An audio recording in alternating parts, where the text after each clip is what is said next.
ఒక పురాతన cinema theatre Tekkali అనే నగరానికి మధ్యలో ఉంది. ఒకప్పుడు అత్యుత్తమ ప్రదర్శనల కోసం ఒక గొప్ప వేదికగా ఉండి ఇప్పుడు ఒక చిహ్నంగా మిగిలింది. ఆ థియేటర్లో నుంచి రోజు రాత్రి కాగానే వింత వింత శబ్దాలు, పాటలు వినిపిస్తాయి. ఆ ఊరిలో ఉన్నవారు రాత్రి అయితే చాలు అటువైపు వెళ్లాలంటే భయపడతారు. ఆ ఊరి వాళ్ల ఉద్దేశ్యం ప్రకారం ఆ శబ్దాలు చేసేది, పాటలు పాడేది అప్పట్లో చాలా ప్రదర్శనలలో పాల్గొన్న ప్రముఖ గాయని అయిన లైలా. లైలా తన కాలంలో ఒక అద్భుతమైన కళాకారిగా ప్రసిద్ధి చెందింది. ఆమె మంత్రముగ్ధమైన ప్రదర్శనలతో ప్రేక్షకులను ఆకర్షిస్తోంది. కానీ ఆమె చివరి ప్రదర్శన రోజున విషాదం జరిగింది.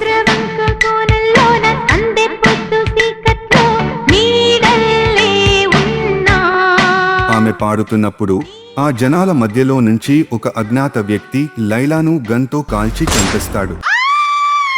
అప్పటి నుంచి థియేటర్ మూసివేయబడింది. కానీ ఆమె ఆత్మ అక్కడే మిగిలింది. ఆమెకు సంబంధించిన వేదికతో ఇప్పటికీ అలానే ఉంది. ఆ నగరం పక్క ఊరిలో ఉంటున్న రమా కూడా మంచి గాయని.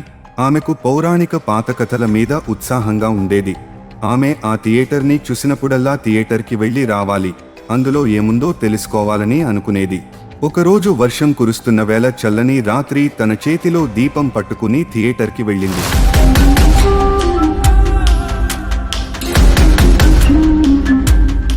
మురికిగా ఉన్న థియేటర్ డోర్స్ ని ఓపెన్ చేయగానే దుమ్ము, ధూళి, చెడు వాసనతో థియేటర్ నిండి ఉంది. అక్కడ ఆమె ఒక వింత అనుభూతిని పొందుతూ భయంగా ముందుకు అడుగులు వేసింది. రమా అక్కడి వేదిక పైకి వెళ్లగానే ఒక అజ్ఞాత శక్తి ఆమెను పాట పాడమని అడిగినట్లుగా వినిపించింది.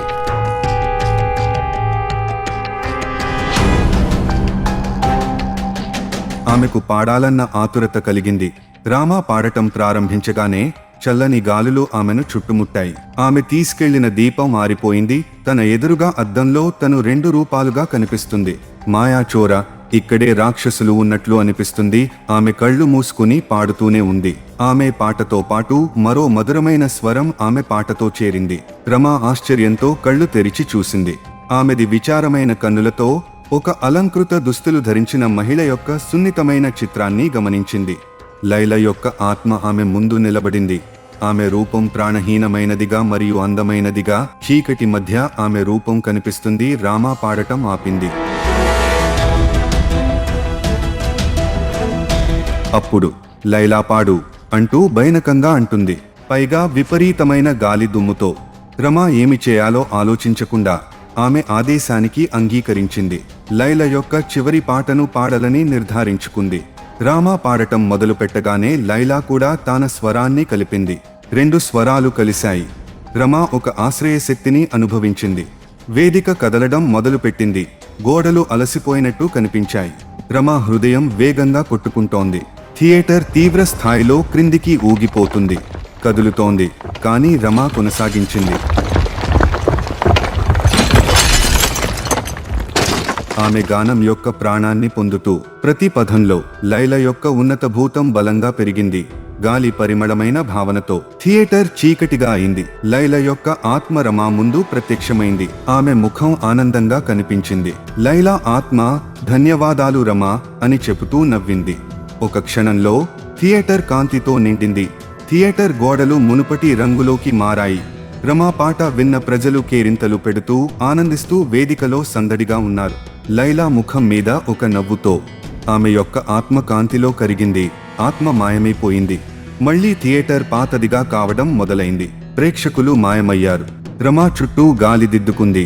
థియేటర్ మళ్లీ నిశ్శబ్దంగా ఉంది. ఆమెకు ఒంటరిగా అనిపించినప్పటికీ ఆమె లైలా యొక్క భవితవ్యాన్ని విముక్తి చేసినదిగా భావించింది. వేదిక నుండి దిగి వెళ్లేటప్పుడు ప్రేక్షకుల కేరింతలు ఆమె కళ్లలో మిగిలినాయి.